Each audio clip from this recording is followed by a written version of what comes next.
Bien, esto se está poniendo serio. Por primera vez, un campo de verdad. ¿Será?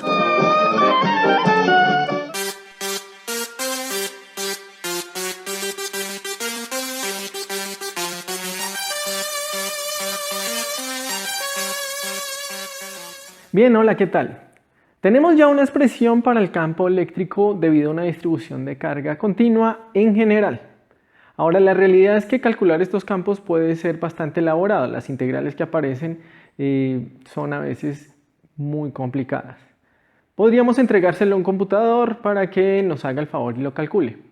Hay sistemas, sin embargo, que todavía es posible calcular el campo en general o en regiones. Hoy vamos a ver dos sistemas precisamente. Uno donde se puede calcular por lo menos en una región particular y otro donde podemos calcular exactamente el campo utilizando la expresión que teníamos. El primer sistema que vamos a estudiar precisamente es un anillo delgado. Con delgado me refiero a que pues, va a tener un grosor, pero ese grosor va a ser despreciable. ¿Comparado con qué? Con el radio del mismo anillo. Entonces, ya pensando en un hecho real, ya no solamente en el tablero, pensamos en que el grosor va a ser despreciable con el anillo y lo podemos tomar simplemente como si fuera una línea sin grosor.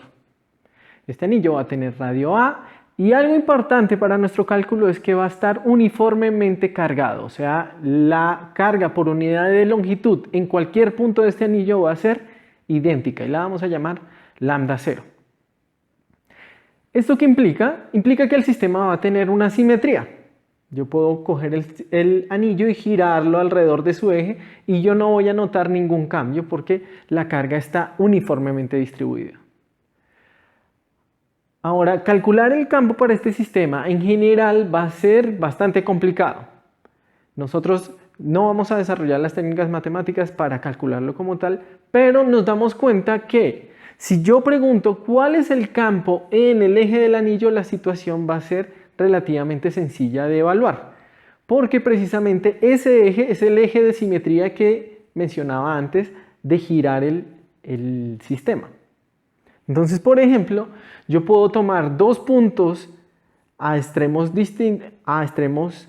opuestos del anillo y vemos que su contribución al campo en el eje pues tiene que ser idéntica porque son idénticos, están exactamente a la misma distancia y están opuestos. Ahora, esta oposición hace que las dos contribuciones son idénticas pero van en sentidos opuestos horizontalmente, o sea, sus componentes horizontales son opuestas. De tal manera que se cancelan y solamente se van a reforzar en la dirección vertical.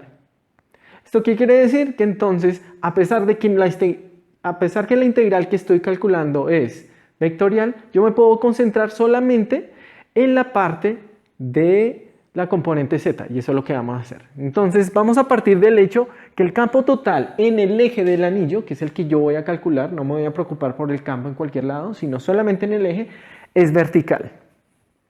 Vamos a calcular el campo en R igual a ZK, o sea, en el eje, porque estoy colocando a mi anillo justo en el origen, o sea, a esta altura Z igual a 0, en el plano XY, y el eje del anillo coincide con el eje Z.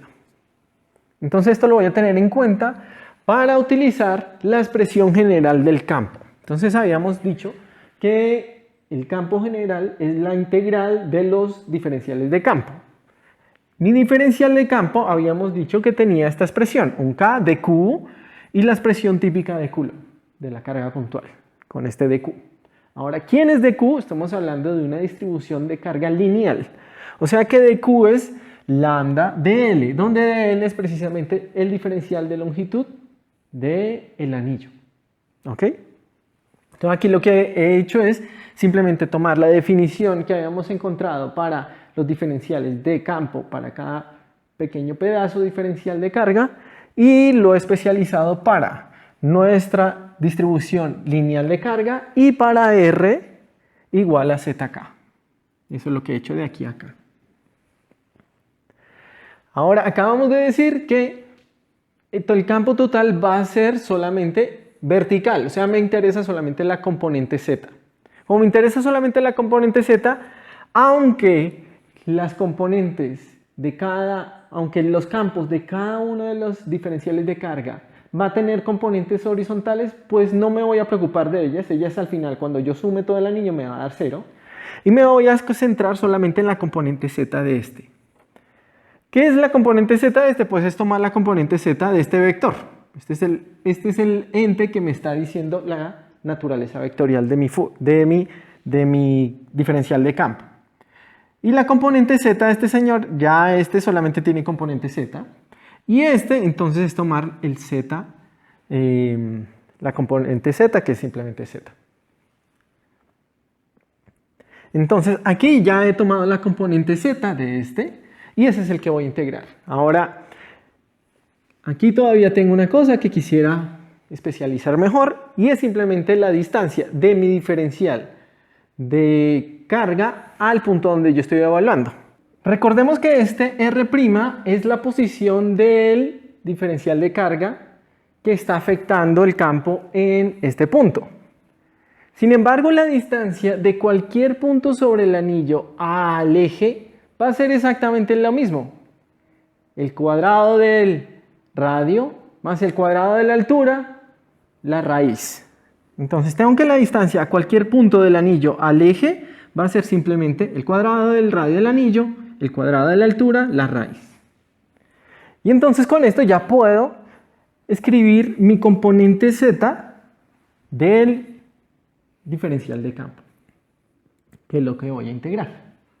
Digo entonces que el campo eléctrico total, su componente z, es la sumatoria de todos los diferenciales de campo, contribuciones de los pequeños pedazos de carga que acabo de encontrar, que es lo que estoy escribiendo aquí. Y esa integral viene sobre todo el anillo. Tengo que sumar todas esas contribuciones una por una. Ahora, como todas están a la misma distancia, entonces esa contribución en todas va a ser exactamente la misma, no va a afectar, ¿cierto? Todas contribuyen exactamente igual, con K, lambda 0, el efecto que tengo acá. Y aquí nuevamente es importante el hecho que la distribución de carga es uniforme, de tal manera que todos estos términos son idénticos en cualquier punto del anillo y van a poder salir de la integral, que es lo que hago acá. O sea, esta integral me queda de esta manera, porque he sacado todos los términos, este z es la altura del punto, es independiente del anillo, y aquí entonces me queda simplemente la integral de línea sobre el anillo, o sea, el perímetro del anillo. Aquí me está faltando entonces, el perímetro es 2pi por a, ¿cierto? Y aquí tengo el lambda 0. Entonces, estoy encontrando la componente z del campo total debido a todo el anillo, que me tiene esta expresión, y puedo escribir de hecho el campo total, ahora ya como vector, sobre el eje. Simplemente recordar que las componentes horizontales van a ser 0 y solamente tengo un componente vertical dado por este factor. Aquí también faltó el radio del anillo. En particular vemos que si yo me paro en el centro del anillo, en z igual a 0, porque estoy suponiendo que está en el plano XY, el campo es 0. Precisamente por la simetría tengo dqs idénticos a ambos lados que van a cancelar su contribución en el centro. Podría yo hacer algo extra y por ejemplo identificar que 2πa es el perímetro, veces lambda me va a dar la carga del anillo. O sea, esto yo podría incluso escribirlo como déjenme poner el K. Puedo identificar que todo este factor que está acá, es precisamente la carga del anillo, el Q total. Puedo expresarlo entonces también en términos de la carga total de mi anillo.